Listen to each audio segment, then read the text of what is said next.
Eu tinha falado de detectar ciclos negativos, que tinha uma solução bem elegante, e reconstruir solução. Deixa eu ver se eu consigo 5 minutinhos para cada uma dessas, para a gente fechar bem, né, olhar para vários aspectos desse problema. Então, a questão de ciclo negativo, olha, eu confesso, normalmente eu gosto de preparar essas aulas, eu acho os algoritmos bem interessantes, eu tento deduzir, sabe, para não ficar só consultando ali. Quando eu estava preparando essa, eu tive que olhar minhas próprias anotações, eu não lembrava, e é tão simples, mas eu não lembrava como que ele detectava o ciclo negativo. Deixa eu fazer uma figura que vai ajudar a gente.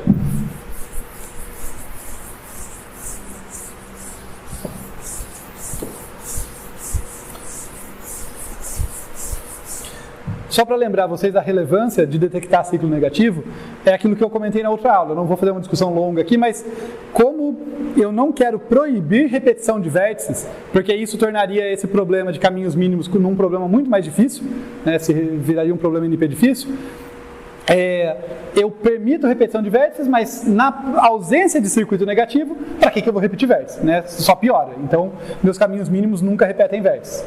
Na presença de circuito negativo, o caminho mínimo fica mal definido, porque eu posso ficar ciclando lá e eu posso ir para um valor tão baixo quanto eu quiser. Então, é importante que os nossos algoritmos, no caso o Bellman-Ford e o Floyd-Warshall que lidam com custo negativo, que eles saibam detectar ciclo negativo. Eles não vão resolver quando tem ciclo negativo, porque o próprio valor do caminho mínimo está mal definido. Ele pode ir para tão negativo quanto eu quiser. Mas pelo menos é importante que ele detecte. Bellman-Ford detectava, né, lembrando vocês, fazia uma iteração a mais se algo mudasse, você percebia que tinha um circuito negativo. E aqui a gente vai fazer algo parecido, mas nem precisa de uma iteração a mais nem nada. É só saber onde olhar.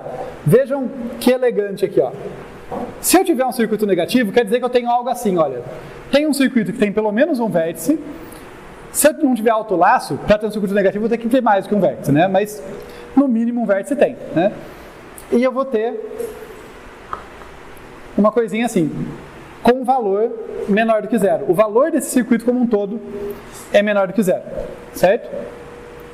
Isso significa que existe uma maneira de V até V, usando vértices intermediários, porque o circuito não é vazio, né, que custa menos do que zero. Tá? Então, detectar se tem circuito negativo é basicamente a gente olhar para a posição A, VV, N e verificar e se perguntar se ela é menor do que zero. Tá? É só eu ir para a última, onde tem as soluções, vocês me falaram, né? É na camada N. Vai na camada N e olha para a diagonal, em que origem e destino são iguais. Tá? Para todo I, variando ali, para todo I, eu vou olhar para A e I, né? Ou para todo V, eu vou olhar para A, V, V, na camada N. Se alguma delas tiver valor menor do que zero, quer dizer que tem circuito negativo. Em particular, aquele vértice está no circuito negativo. Ok? Bem simples, né? Depois que a gente, tava lá a informação o tempo todo, mas, às vezes a gente não enxerga. Eu mesmo não estava enxergando quando estava preparando a aula, fiquei pensando um tempo no fim de consultar. E só porque eu gosto de dar ideia construtiva para vocês, para imaginar como que isso acontece, pensem o seguinte, ó, só para ilustrar, tá? Imaginem que esse circuito que eu desenhei hipotético aqui tem que ter uns vértices intermediários, né? E, em particular, tem algum deles que é o vértice com maior rótulo, porque lembra que eu vou permitindo os vértices um por vez? Imagina que esse cara aqui, ó, é o K, tá, que eu estou chamando de K de propósito, é o vértice com maior rótulo desse circuito. Tá? Pela minha recorrência, ó, eu apaguei aqui, mas ela está aqui, né? Ó. Imagina quando eu estou calculando AVV, né, porque eu vou para todo I e para todo J, então eu calculo, em particular, o custo para ir de V até V. Né? AVV permitindo o vértice K. Uma das opções, uma opção é não usar o vértice K, é pegar o anterior. Mas a outra opção é ir de I até K, ou de V no caso, né? Eu estou pensando que o I e o J são iguais a V. De V até K e depois de K até V, certo? Que é exatamente isso aqui, ó. Deixa eu pegar com outras cores. Para ir de V até K é isso aqui. Para ir de K até V é isso aqui. É o custo do circuito, percebem? O custo desse trecho roxo é AVK para K-1, né? É esse termo aqui com V no lugar do I. O trecho amarelo é AKV restrito aos K-1 primeiros vértices. É o custo do circuito. Então, nessa iteração, em que eu estou incluindo o késimo vértice, né, o vértice de maior cardinalidade, não é que não pode ter outros vértices aqui, mas eles já estavam incluídos, eles já eram permitidos. Nessa iteração, o AVV vai ser atualizado, o AVVK vai receber um valor negativo, que é o custo do circuito. E a partir daí ele vai ser herdado para sempre. Né? Então não tem como. Se tiver circuito negativo, na késima iteração, sendo o K o cara de maior rótulo daquele circuito, os vértices desse circuito vão receber um valor negativo para ir dele até ele próprio, e na última camada isso vai aparecer. Tá bom? Então, circuito negativo sabemos detectar e sabemos por que acontece. Sabemos, dá para enxergar como que a coisa acontece. A outra questão que eu queria colocar é de reconstruir a solução. Né? A gente já pegou a manha, embora dê para reconstruir a solução, e em alguns casos em que a recorrência é simples e o espaço que a matriz de solução ocupa é pequeno, eu posso só reconstruir tranquilo. Né? Eu posso ir lá e fazer a engenharia reversa a partir da recorrência e reconstruir. Mas nesse caso a gente acabou de falar que custa n ao cubo, né? Só para manter, só para guardar aquela memória. Então o que a gente vai fazer é uma coisa um pouquinho diferente. Eu vou trabalhar com uma matriz auxiliar aqui, que é uma matriz B e J, tá? Melhor dizendo, uma matriz com dois índices. Pensa que tem uns índices I e J ali, que guarda o vértice intermediário. Então a ideia é B e J vai ter o vértice intermediário de maior ordem, né, dentro dos meus rótulos lá, que está no caminho mínimo de I para J. Então, o jeito que a gente construiu aqui, né, tem essa figura, vou fazer uma figura melhor aqui. Imagina que eu estou calculando o caminho mínimo de I para J, daí na iteração em que o K foi permitido, a gente descobriu que o caminho mínimo passava por aqui. Então, no momento em que aconteceu o caso 2 da recorrência, né, em que eu descobri que o jeito mais barato de ir de I para J é passando por K, eu marco na matriz B e J, o valor K. Ok? Percebam que eu não vou construir o caminho, não há uma árvore de caminhos mínimos, não vou construir o caminho do fim ou do começo, porque eu estou construindo ele pelo meio, a minha recorrência vai decidindo qual vértice que entra no meio. Né? Então, o que eu guardo é isso.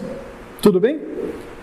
Então, quando ocorre o caso 2 da recorrência, eu faço uma coisa a mais. Aconteceu esse caso? Nada mudou, porque eu só estou herdando o anterior. Aconteceu esse caso, quer dizer que eu estou usando o K. Então, eu registro nessa minha matriz o vértice intermediário de maior ordem, o valor E para I de I para J, quer dizer, o valor que eu vou guardar em B e J é o K. Tá? Com isso, eu posso usar aquela melhoria para economizar memória que eu comentei, de só guardar duas linhas, e ainda assim eu consigo reconstruir a solução depois, porque eu guardo essa matrizinha B e J, que tem os intermediários. O desafio é reconstruir, e é a última coisa que a gente vai ver. Tá? Tenham paciência comigo, é legal. Tá? Por que o desafio é reconstruir? Para construir B e J, basicamente eu não vou fazer, fica como quiz, eu tenho que pegar nesse código, tá? É um bom exercício, e eu tenho que colocar os valores de B e J ali. No início, aqui eu não estou usando nenhum vértice intermediário, certo? Então eu vou inicializar, pode ser antes ou depois, antes de entrar nesse laço principal, B e J igual a null para todo mundo, porque ninguém tem vértice intermediário. Mesmo quem tem caminho de custo não infinito, não usa vértice intermediário, então B e J é null. Perfeito? Agora, aqui dentro, toda vez que acontece caso 2, eu testo, né? Porque aqui eu faço com o mínimo, mas a gente sabe que isso aqui ia ser um if, né? No código mesmo. Então, o if, se aconteceu isso, não faz nada. Se aconteceu isso, a gente faz, além de guardar o valor, a gente faz B e J receber K. Tranquilo, né? Modificar esse código. Supondo que eu tenho o B e J preenchido, olhem que legal para a gente recalcular, tá? Então, percebendo que... Vou até deixar essa figura que ela ajuda a enxergar. Então, B e J é o K aqui. Posso apagar isso aqui que não faz mais sentido. Como que eu vou recalcular o negócio? Deixa eu apagar essa figurinha, então.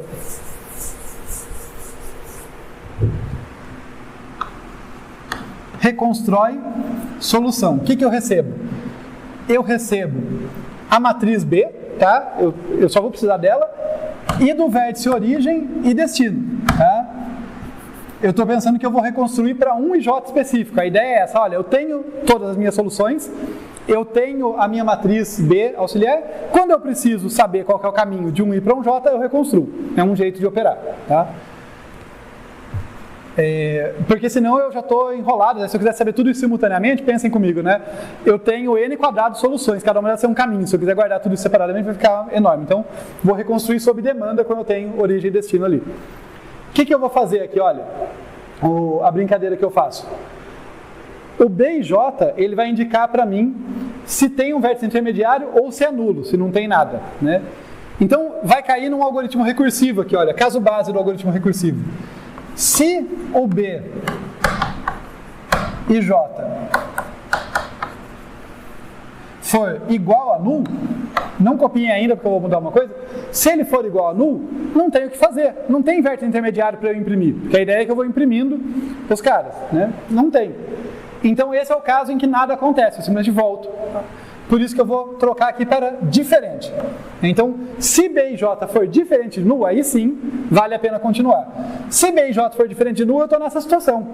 B e J é algum vértice K, e aí eu tenho dois subproblemas para resolver. Eu quero saber quem são os vértices intermediários desse caminho que vai de I até K. Né? Vou colocar aqui o nome, então, nesse meu primeiro subproblema aqui. Daí eu coloco o K no lugar certo, né? Daí eu ponho o K lá no meio, e depois eu tenho o segundo subproblema. Percebem? Porque não basta saber que é esse cara, eu tenho que colocar ele no lugar certo do caminho. Então primeiro eu tenho que descompactar tudo isso, coloca ele e depois vem para cá. Olha como coisa em computação, você volta para elas, né? Isso aqui é percurso em árvore. É a mesma lógica de percurso em árvore que a gente viu lá em Eidon, tá? Percurso em ordem. Você visita a árvore esquerda, daí visita a raiz, daí visita a árvore direita. Tem uma árvore lógica, não é uma árvore de verdade. Então, aqui o que eu tenho é um caminho, mas os B e J acabam tendo uma estrutura de árvore ali. Eu tenho esse cara intermediário, e daí eu vou ver quem é o B e K. B e K vai me dizer quem é o próximo nó dessa árvore, né? Que é o intermediário desse pedaço.